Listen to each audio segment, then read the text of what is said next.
Hello నమస్కారం అండి. Telugu competitive exams ఛానల్కి స్వాగతం. మీరు మా ఛానల్లో సబ్స్క్రైబ్ చేసుకోవడం ద్వారా మా లేటెస్ట్ అప్డేట్స్ అన్నీ కూడా మీ మెయిల్ ఐడికి వస్తాయి. ఇప్పటి వరకు ఛానల్లో 260 ఎడ్యుకేషన్ వీడియోస్ దాకా ఉన్నాయి. అవన్నీ మీరు చూసినట్లయితే మీకు నాలెడ్జ్ అనేది ఇంప్రూవ్ అవుతుంది. అయితే చూడండి, చాలామంది ఫోన్ చేసి అడుగుతున్నారు పోటీ పరీక్షలకి ఏ రకంగా ప్రిపేర్ కావాలి ఏంటి అని.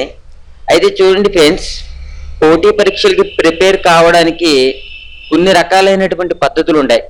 ఆ పద్ధతులను కనుక మీరు సరిగ్గా ఫాలో అవుతే మీరే విన్ అవుతారు. అయితే చూడండి, ఫస్ట్ పద్ధతిలో మీరు ఏదైనా ఒక విషయాన్ని చదువుతున్నప్పుడు ఏ విధంగా చదవాలి అంటే, ఇప్పుడు ఫర్ సపోజ్ మీరు ఎక్కువగా పారాగ్రాఫ్ రూపంలో చదువుతూ ఉండాలి. ఓకే, పారాగ్రాఫ్ రూపంలో చదువుతూ ఉండు. ఆ పారాగ్రాఫ్ అయిపోయిన తర్వాత, అంటే ఫర్ సపోజ్ మీరు గాంధీ గారి గురించి చదువుతున్నారు అనుకోండి, ఆ గాంధీ గారి గురించి మొత్తం అంతా చదివేసిన తర్వాత మీకు మీరుగా బిట్స్ అనేవి తయారు చేసుకుంటూ ఉండాలి. ఓకే, ఆ రకంగా చేసుకోవడం ద్వారా మీకు ఏంటంటే ఒక మంచి అవగాహన అనేది మీకు వస్తుంది. అయితే ఇంకొకళ్ళు బిట్ వేజ్ గా చదువుతుంటారు, అంటే బిట్లుగా చదువుతూ ఉంటారు అనమాట.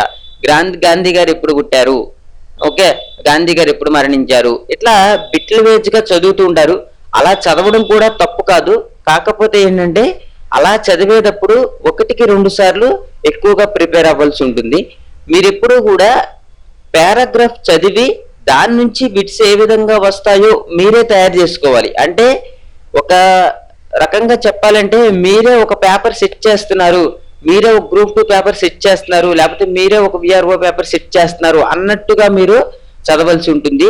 అయితే ఇంకొకటి, మీకు గుర్తుండని విషయాలు అదేవిధంగా జరిగితే కొత్తగా జరిగినటువంటి విషయాల్ని ఒక నోట్స్ ప్రిపేర్ చేసుకోవడం చాలా మంచిది. మీరు ఒక నోట్స్ని ప్రిపేర్ చేసుకుంటూ ఆ నోట్స్లో రాసుకుంటూ ఉంటే మీకు ఏమవుతుందంటే ఆ విషయాలు అనేవి ఎక్కువగా గుర్తుండే అవకాశాలు అనేవి ఉంటాయి. అలాగైతే ఇంకొంతమందికి చదువుతుంటే, అంటే ఫర్ సపోజ్ వాళ్ళు చదవాలనే ఉద్దేశంతోనే ఉంటారు. కాకపోతే ఏంటంటే చదువు మధ్యలో, అంటే ఇప్పుడు 1 గంట నుంచి లేకపోతే భోజనం చేసిన తర్వాత చదివేటప్పుడు ఏమవుతుందంటే వాళ్ళకి నిద్ర అనేది ఎక్కువగా వస్తుంది. తక్కువ మందికి, అంటే చాలా ఎక్కువ మందికి ఇట్లా జరుగుతూ ఉంటుందన్నమాట. అయితే ఇలా నిద్ర వచ్చినప్పుడు ఏం చేయాలి అంటే, మీరు అసలు ఎట్టి పరిస్థితుల్లోని పడుకోకుండా చదివేయండి అని నేనైతే చెప్పను. ఏంటంటే అట్లా నిద్ర వచ్చినప్పుడు మీరు సరిగ్గా 1 గంట కానీ గంట లోపు కానీ, అంతే, గంట కానీ గంట లోపు కానీ మాత్రమే పడుకుని వెంటనే మళ్ళీ లేచి కొంచెం మంచినీళ్ళు తాగి మీరు చదువుకుంటూ ఉండాలన్నమాట. ఆ రకంగా చదవడం వల్ల ఏమవుతుందంటే మైండ్ అనేది కొంచెం రిలాక్స్ అవుతుంది, మీకు చదువు మీద కొంచెం ఎక్కువసేపు చదవగలుగుతారు. అంతేకాకుండా మీ కళ్ళకి, మీ మైండ్కి, మీ కొంచెం ఆరోగ్యంగా ఉంటాయన్నమాట. అంతే తప్ప మీరు నిద్ర కూడా మానుకుని చదివితే కొంచెం మన ఆరోగ్యం గురించి మనమే కాపాడుకోవాలి. మన ఆరోగ్యం తర్వాత ఏంటంటే, ఇప్పుడు ఆరోగ్యం ఏదైనా తేడా వచ్చిందంటే ఇప్పుడు లేనిపోనివన్నీ కూడా మనం పెట్టుకోవాల్సి ఉంటుంది. ఓకే, మీరందరూ కూడా, మీ అందరికీ తెలిసిందే మనకి ఆరోగ్యం అనేది చాలా ముఖ్యమని. అయితే చూడండి, నేను చెప్తున్నాను ఏంటంటే గంటలోపే పడుకోండి. చాలా మంది మధ్యాహ్నం పడుకోవడం మంచిదా కాదా అని చాలా మంది కన్ఫ్యూజ్ పడుతూ ఉంటారు. మధ్యాహ్నం పడుకోవడం మంచిదే, కాకపోతే ఏంటంటే గంట లోపు మాత్రమే, అంతే తప్ప ఎక్కువసేపు పడుకుంటే మళ్ళీ మనకి వేరే రకాలైనటువంటి కొన్ని డిసీజ్ అనేవి వస్తాయని రీసెంట్ గా ఒక న్యూస్ అనేది వచ్చింది. బహుశా న్యూస్ అందరూ మీరు చూసే ఉంటారు, కాకపోతే నేను చెప్తున్నాను. ఓకే, గంటలో పడుకుని మీరు నీట్గా ప్రిపేర్ అవ్వండి. అలాగైతే చూడండి, లేటెస్ట్ అప్డేట్స్ అనమాట. అంటే ఇప్పుడు న్యూస్ పేపర్లో కానీ లేకపోతే మిగిలిన వాటిని ఏ రకంగా గుర్తించుకోవాలి అని. చాలా మంది కరెంట్ అఫైర్స్ గుర్తుండవు, కరెంట్ అఫైర్స్ని ఏ విధంగా చదవాలి ఏంటి అనే దాని గురించి చాలా కన్ఫ్యూజన్ పడుతూ ఉంటారు.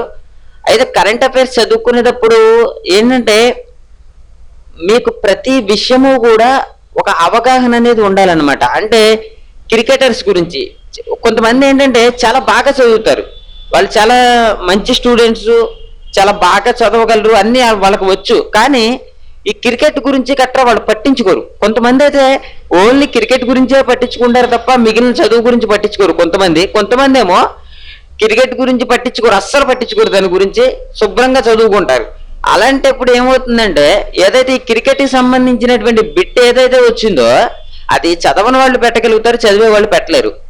అయితే ఇప్పుడేంటంటే మీరు ఎప్పుడూ కూడా ఒక కాంపిటేటివ్ ఎగ్జామ్స్కి నేను ప్రిపేర్ అవుతున్నాను అన్నప్పుడు మీరు ప్రతిదీ కూడా అబ్జర్వేషన్ చేయాలండి. అంటే నూతనంగా క్రికెట్కి సంబంధించి, అవార్డులకి సంబంధించి, పురస్కారాలకి సంబంధించి, అదేవిధంగా చూస్తే ఉత్తమ చిత్రాలు, వీటన్నిటి గురించి కూడా మీరు పక్కాగా ఒక అవగాహన అనేది ఉండాలి.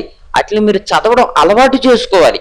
అలా అలవాటు చేసుకుంటే ఏమవుతుందంటే ఓహో అదేం జరిగింది ఇదేం జరిగింది అన్నటువంటి ఒక ఆలోచనలో మీకు గుర్తుంటుంది అనమాట. ఓకే, కరెంట్ అఫైర్స్ చదువుతున్నారు అంటే మీరు ప్రతి విషయం గురించి కూడా పూర్తి అవగాహనని కలిగి ఉండాలి.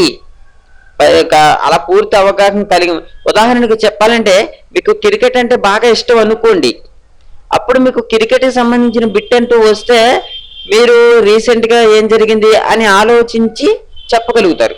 ఓకే, కాకపోతే అసలు ఇంట్రెస్ట్ అంటూ లేకోకుండా ఏమీ లేకుండా మీకు ఏం తెలియకోకుండా ఉంటే కరెంట్ అఫైర్స్కి సంబంధించినటువంటి బిట్స్లో మీరు ఎక్కువగా మార్క్స్ అనేవి కోల్పోవలసి ఉంటుంది.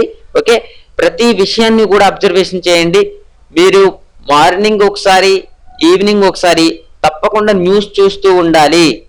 న్యూస్ చూడాలి, పేపర్ చదవడమే కాదు న్యూస్ కూడా చూస్తేనే మనకి నాలెడ్జ్ అనేది ఇంప్రూవ్ అవుతుంది. న్యూస్ చూడండి, ప్రతిరోజు కూడా తప్పనిసరిగా న్యూస్ చూడండి. ఇలా చదవడం వల్ల ఏంటంటే కరెంట్ అఫైర్స్ నుంచి వచ్చేటటువంటి బిట్స్కి ఆన్సర్ చేయగలుగుతాము.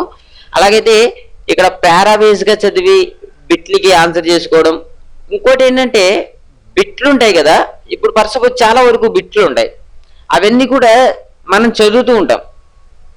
చదివినప్పుడు ఆ బిట్ నుంచి వచ్చినటువంటి ఆన్సర్ ఒకటి కింద 4 ఆప్షన్స్లో ఇస్తారు కదా. అసలు కాంపిటేటివ్ ఎగ్జామ్స్ అంటే ఏంటి, కాంపిటేటివ్ ఎగ్జామ్స్కి ప్రిపేర్ అయ్యేటటువంటి మీ యొక్క తెలివితేటలు ఏ విధంగా ఉన్నాయి ఏంటి అనే దాని గురించి టెస్ట్ చేయడానికి ఇదే ముఖ్యమైనది. మీరు ఎప్పుడు కూడా ఒక బిట్కి ఆన్సర్ చేసేటప్పుడు మిగిలిన 3 కూడా మీరు పక్కాగా కాదు అనగలిగేటటువంటి నాలెడ్జ్ అనేది ఉండాలన్నమాట. ఓకే, మీరు ఎప్పుడు కూడా ఒకటి అర్థం చేసుకోండి. నేను చెప్పింది మీకు ఇప్పుడు అర్థమైంది అనుకుంటున్నాను. ఒక బిట్ ఇచ్చి కింద 4 ఆప్షన్స్ ఇస్తారు కదా, ఆ 4 ఆప్షన్స్లో ఒక ఆప్షన్ మీరు పెడతారు. ఓకే, అయితే మిగిలిన 3 ఆప్షన్లు ఉంటాయి కదా, అవి దేనికి సంబంధించినవి కూడా మీకు తెలియాలి. అప్పుడు మాత్రమే మీకు ఫుల్ ఫ్లెడ్జ్డ్గా నాలెడ్జ్ ఉందని అర్థం. ఆ రకంగా మీరు ప్రిపేర్ అవ్వాలి. అంటే అన్ని విషయాలు కూడా పక్కాగా తెలుసుకోండి. ఏంటంటే ఈ కాంపిటేటివ్ ఎగ్జామ్స్కి గట్రా ప్రిపేర్ అవుతున్నప్పుడు మీరందరూ కూడా మీరు మార్నింగ్ టైంలో కానీ లేకపోతే ఈవినింగ్ టైంలో కానీ ఎప్పుడైనా సరే కొంచెం మంచినీళ్ళు అనేవి కొంచెం ఎప్పట్లాగానే మనం మామూలుగా తాగుతాం, కొంచెం ఎక్కువగా తాగండి. తాగితే కొంచెం ఆరోగ్యంగా ఉంటారు. ఇది నేను చెప్పిన మాట కాదు, మన పెద్దోళ్ళందరూ కూడా చెప్పిన మాటే. కొంచెం మంచినీళ్ళు అనేవి కొంచెం ఎక్కువగా తీసుకోండి. ఈ రకంగా ఉంటుంది. నేను చెప్పిన విషయాలన్నీ కూడా మీకు చాలా ఉపయోగకరంగా ఉంటాయి అని నేను అనుకుంటున్నాను. మీకు ఈ వీడియో నచ్చితే లైక్ చేయండి. Thank you for watching. Have a nice day. ఓకేనండి, మీరు youtube.com/telugu competitive exams అని టైప్ చేయడం ద్వారా మా యొక్క ఛానల్ అనేది మీకు ఈ రకంగా ఓపెన్ అవుతుంది. ఇక్కడ ఉన్నటువంటి సబ్స్క్రైబ్ బటన్ మీద క్లిక్ చేయడం ద్వారా మీరు నా లేటెస్ట్ అప్డేట్స్ అన్నీ కూడా మీ మెయిల్ ఐడికి పొందుతారు. ఇక్కడ ఉన్నటువంటి వీడియోస్ దాని మీద క్లిక్ చేయడం ద్వారా మీరు కాంపిటేటివ్ ఎగ్జామ్స్కి ఫ్రీగా ప్రిపేర్ అవ్వచ్చు. ఈ విధంగా మీకు వీడియోస్ అన్నీ కూడా ఓపెన్ అవుతాయి. అంతేకాకుండా మీరు ఇక్కడ ప్లేలిస్ట్ మీద క్లిక్ చేసినట్లయితే ఈ ప్లేలిస్ట్లో ఇక్కడ తెలుగు జాబ్ న్యూస్ అనే ఒకటి కనిపిస్తుంది చూస్తారా, దీని మీద కనుక మీరు క్లిక్ చేసినట్లయితే ఇప్పటి వరకు కూడా నేను ఎన్నైతే జాబు సంబంధించినటువంటి వీడియోస్ పెట్టానో అవన్నీ కూడా మీరు చూడొచ్చు. మీరేంటంటే ఆంధ్రప్రదేశ్ గురించి, అదేవిధంగా చూస్తే జనరల్ నాలెడ్జ్ గురించి చాలా వరకు కూడా మీకు కాంపిటేటివ్ ఎగ్జామ్స్లో వచ్చేటటువంటి బిట్స్ గురించి తెలుసుకోవచ్చు. ఈ రకంగా ఉంటుంది. మీరు సబ్స్క్రైబ్ చేసుకోవడం మట్టికి మర్చిపోకండి. అందరూ సబ్స్క్రైబ్ చేసుకోండి. Thank you for watching. Have a nice day.